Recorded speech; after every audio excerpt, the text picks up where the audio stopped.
પશુ પક્ષીઓમાં અતિશય અજ્ઞાન હોય છે.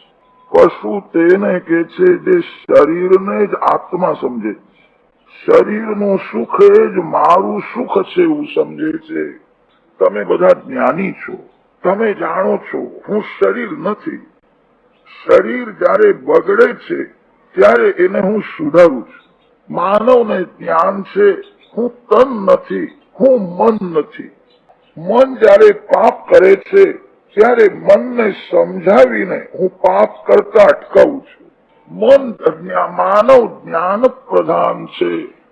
પશુ પક્ષીઓમાં અતિશય અજ્ઞાન હોય. અતિ અજ્ઞાન હોવાથી પશુનો સ્વભાવ સુધરતો નથી.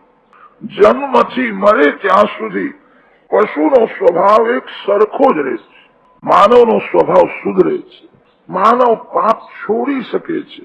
માનવ સાવધાન રહે તો સર્વકાળ ભક્તિ પણ કરી શકે છે. તપશ્ચર્યા માનવ શરીરમાં જ થાય.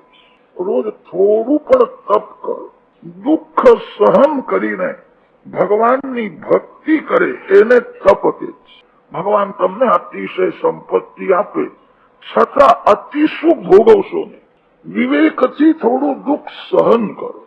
માનવ એવું સમજે છે આ બધું મેં કમાવ્યું છે, આ ધન મારું છે, હું વધારે સુખ કેમ ન ભોગવું. જે અતિ સુખ ભોગવે છે એનું તન મન બે બગડી જાય. જે અતિ સુખ ભોગવે છે એના પુણ્યનો નાશ થાય. થોડું દુઃખ સહન કરો. તમને જે મળ્યું છે એ બધું તમારા માટે મળ્યું નથી. તમારા ઘરમાં જે છે એના ઉપર કોનું નામ લખ્યું છે તમે જાણતા નથી. ભગવાન એકને વધારે સંપત્તિ આપે છે અને ત્યારે ભગવાન એવી ઈચ્છા રાખે છે મારા બીજા બાળકોને આ સુખી કરશે. બીજાને સુખી કરવા માટે ભગવાન વધારે સંપત્તિ આપે છે. તમારા ઘરમાં જે છે તે બધું તમારું નથી. તમારા થાળીમાં જે આવે ને એટલું જ તમારું છે. અરે થાળીમાં આવે એ પણ તમારું નથી. જે તમારા પેટમાં જાય છે એટલું જ તમારું છે. એક સંત કહેતા હતા અરે પેટમાં જાય એ પણ તારું નથી. ખાધા પછી તને જે પચે છે એટલું જ તારું છે. ન પચે તો સમજવું બીજાના ભાગનું હું ખાઈ ગયો અને તેથી પચ્યું નહીં. જે પચે છે એટલું જ તમારું છે. વિવેકથી દુઃખ સહન કરો, તમારું કલ્યાણ થશે. દુઃખ સહન કરવાથી મનની શુદ્ધિ થાય છે. સોનાની શુદ્ધિ અગ્નિમાં થાય છે. અગ્નિમાં સુવર્ણને જયારે તપાવે છે ત્યારે સોનું શુદ્ધ થાય છે. મન દુઃખ સહન કરે, ભક્તિ કરે તો મન શુદ્ધ થાય છે. થોડું દુઃખ સહન કરો. દુઃખ સહન કરીને ભગવાનની ભક્તિ કરે એને તપ છે. સુખ વધારે ભોગવશો નહીં. સુખ એટલું જ ભોગવજો જે સુખમાં તમને ભગવાન યાદ આવે. ભગવાન ભૂલાય અને માનવ સુખ ભોગવે તો તન મન બે બગડે. આ શરીરથી ભગવાનની ભક્તિ થાય છે અને તેથી આ શરીરને વિવેકથી થોડું સુખ આપવાનું છે. જીવન ભોગ માટે નથી, જીવન ભગવાનના માટે છે. જીવન ભક્તિ કરવા માટે છે. આ શરીરથી ભગવાનની ભક્તિ થાય. રોજ થોડું પણ તપ કરવાની જરૂર છે.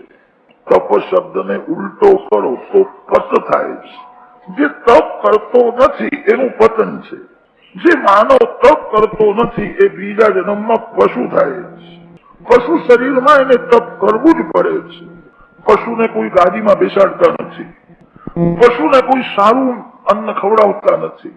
પશુ શરીરમાં ફરજિયાત તપશ્ચર્યા કરવી જ પડે છે. ઠંડી સહન કરવી પડે, ગરમી સહન કરવી પડે છે. જે તપ કરતો નથી એનું પતન થાય.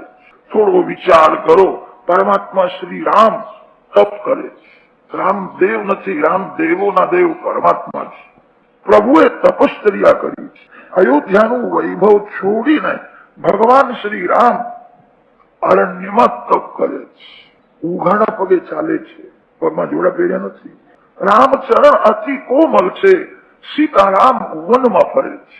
વનમાં તપશ્ચર્યા કરે છે. એકલા રામ તપ કરતા નથી, સીતાજી સાથે છે. એક પર્ણકુટીમાં છે. રામ વૃદ્ધાવસ્થામાં તપ કરતા નથી, જવાનીમાં તપ કરે. રામાયણમાં એવું લખ્યું છે સીતારામજી જયારે વનમાં ગયા ત્યારે રામજીની અવસ્થા 26-27 વર્ષની હતી. શ્રી સીતામાં 19-20 વર્ષના હતા એવું લખ્યું છે. અને ત્યારે તપ કર્યું છે.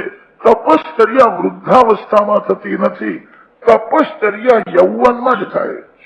વૃદ્ધાવસ્થામાં તો શરીર દુર્બળ થઈ જશે. વૃદ્ધાવસ્થામાં શરીર રોગનું ઘર બને છે. વૃદ્ધાવસ્થામાં તપ નહીં થાય, જવાનીમાં જ તપ થાય. ભગવાન શ્રી કૃષ્ણ ઉઘાડા પગે ગાયોના પાછળ ફર્યા છે, તપ કર્યું છે. વૃંદાવનમાં ગાયોની સેવા કરી છે.